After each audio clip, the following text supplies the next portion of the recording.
Now, sometimes objects, very simple objects, tell complex stories. This, if you can see, is Benjamin Franklin's walking stick. A year before he dies, Benjamin Franklin writes a codicil to his will.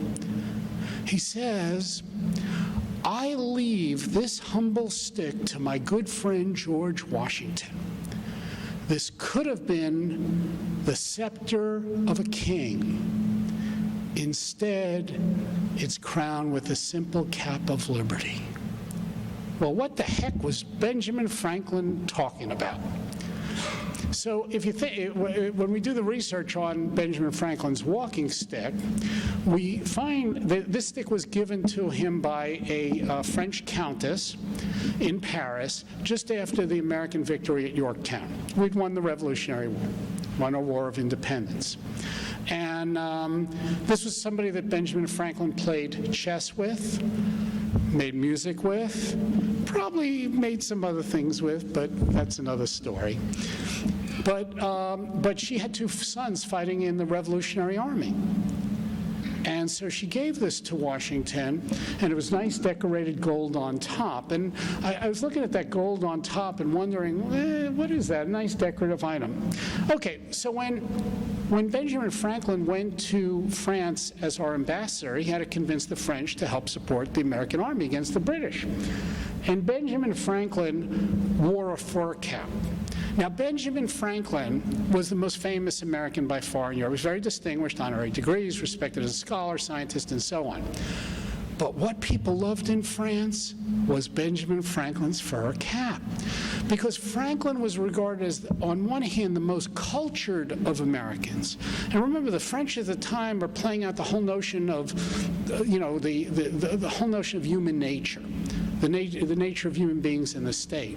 And so here's Franklin, the most cultured of Americans, wearing a piece of an animal on his head. It was like Franklin combining nature and culture at the same time. So what the French did is they made pictures of Franklin with his fur hat. They put him on medallions, posters, coins, china, porcelain, everything. Franklin writes home to his family, "Send me more fur caps. Me and the fur cap are more popular than the man on the moon," he writes. The French loved Franklin and his fur cap. So now take a close look at that walking stick. What's decorated on top of it? It's the fur cap. And Franklin, when he writes about it, he says, look, he writes, this is the crown with the cap of liberty, a very simple and humble topping. It's not the scepter of a king. This could have been a scepter of a king with a crown on top of it that he gave to Washington. But we don't have kings in America.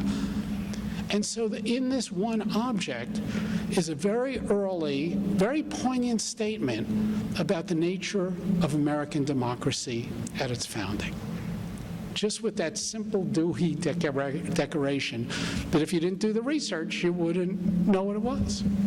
Okay, that's pretty washed out. We have at the Smithsonian, Gilbert Stuart's George Washington. The one they have at the White House, when you see the president talking with that portrait, in the West Ballroom, that is a knockoff, not Gilbert Stuart.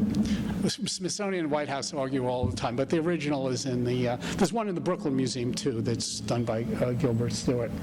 Okay, you all know what this is. When we sing Super Bowl the other night, Super Bowl, they sing a song, like tens of millions, hundreds of millions of people around the world, around the country, around the world hear, oh say can you see the national anthem. How many people know it's actually based on a flag?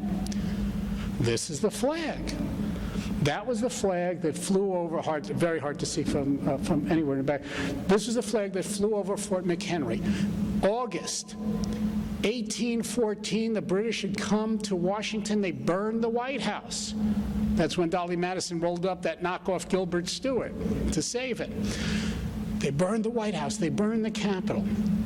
In September, the British attacked Baltimore. If they could defeat Baltimore, which was the main port, a lot of privateers, a pain in the butt to the Brits, If they could take Baltimore, they could take the Mid-Atlantic, and maybe we won't have our independence anymore.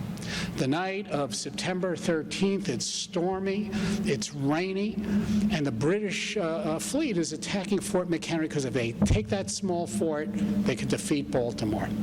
Francis Scott Key is out on a boat. He's interned by the British. He's watching all night as this mammoth, it really was the rocket's red glare and the bombs bursting in air. Totally was. And in the morning, in dawn's early light, he looks out and he doesn't know whether he's going to see the British Union Jack or the American flag.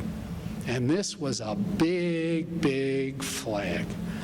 And so when he sees that American flag, that's when he pens a poem that later became, more than 100 years later, became our national anthem. Now, interestingly enough, we are the only people on the planet whose national anthem is based on a British drinking song. To Anacreon in heaven. So another testament to, I think, kind of American grassroots democracy and so on. But when that flag came to the Smithsonian in the early 1900s, and you see it on your left, it had lost. People would cut pieces out of it. People would be buried with it. On July 4th, they'd parade it in New York, in Baltimore, and other cities. People felt this was almost like a secular relic. And people loved it to death. Of course, when it came to the Smithsonian, unlike museums today, when work standards of conservation are a little better, the Smithsonian people hung it outside on the Smithsonian Castle. Rain, snow, things didn't help. And finally, actually a little more than 100 years ago, the Smithsonian hired 10 seamstresses to help save the flag because it was literally coming apart. What they did is they put in 1.7 million stitches to put a backing of linen on it to save that flag. By the 1990s, we were finding that flag was still coming apart. The stitches were actually destroying it, and we had to take out each one of those 1.7 million stitches. Now, just look at if you look at that photograph, that's our Smithsonian conservators working on that flag. You get a sense of how big that is. The original flag was about 40 by 32. So each of those stripes about 2 feet wide. So you get a sense of what it is to work on it. The flag originally cost when Major and then Colonel Armistead bought the flag in 1813. He wanted to be this big flag so he'd fly it in the face of the British. It cost him $405. And it was sewn together, actually it was sewn together in a tavern.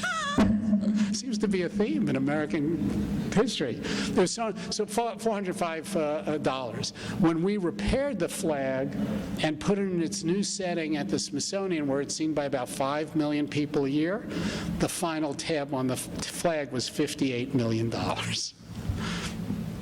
But it's a hair-raising sight. When you go see that, if any of you have, it's just, you see that threadbare flag, you realize that national anthem, the first stanza ends in a question mark, and you kind of feel that tenuous. And I've taken presidents and world leaders to see that flag, and it gives them a sense of how tenuous was the struggle to make this country, how precarious it was at that time. We have at the Smithsonian wonderful things. This cost $5. When on instructions from Thomas Jefferson, Lewis and Clark used it to navigate their way across America. This was the compass that basically charted the continent. And then we have wonderful things. I used to be a Lionel Trains guy, so this is one of my favorite objects in the Smithsonian. This is called the John Bull.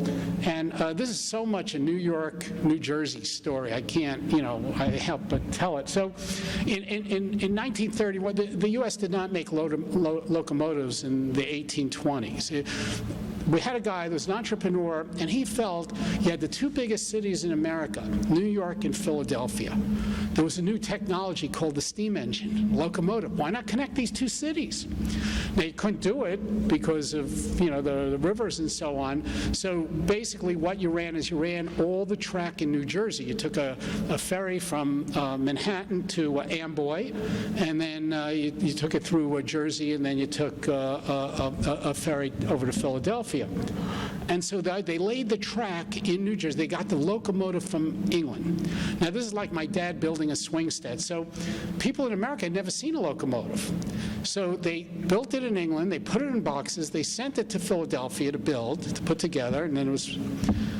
And the guys had never seen a locomotive. Like, what does it look like? How do you do this? So they experimented a little. Finally, they got it put together and moved. There was a problem, though, and the problem was the track in New Jersey was so hastily laid. They wanted to avoid tariffs, interstate tariffs. So they acquired land all in New Jersey. They laid the track fast, but the train kept hopping the track. And so this is a picture of the actual train. And if you look out in front of it, there's like a rail catcher. It was a separate thing that was added because you couldn't keep it on the track in Jersey. So that became an American innovation. So this train, what was it like to ride on this train? Well, we actually have in the Smithsonian a drawing and a letter of John Frazee. He was riding this train in 1831. Wasn't quite the first, I think the second or third trip it made. And he was an artist, so he drew a picture. And he's writing a letter to his wife on the train. He says, "You can't believe it. This thing is belching smoke. It is vibrating. It is so loud. I have a headache." And then all of a sudden it took off like a shot at 15 miles an hour. But you get the sense of what it was like to experience a new technology. Now, how many of you have ever seen one of those Night at the Museum movies? A few people. Oh, you can admit it. I know it's not great, great movie, but okay. So for the anniversary of the John Bull, what some of our curators decided to do at night in the museum is they pulled up a crane, a flatbed truck, and they took the John Bull out of the museum. They loaded it onto a flatbed and took it out to Georgetown, because next to the canal we have old tracks. They got a few cords of wood, and they fired up the train. So this isn't from a movie. We actually took the object out of the museum to see how it worked, and we'd learn about it. So what do you call this? A felony. Okay? But fortunately, curators at the Smithsonian are not dumb, so we invited on the train, in the passenger section there, the Smithsonian Board of Regents, the Chief Justice of the United States, the Vice President, 3 senators, so we felt we were covered. But it's great to be able to see our objects in the museum as kind of living objects that teach us about technology of the past.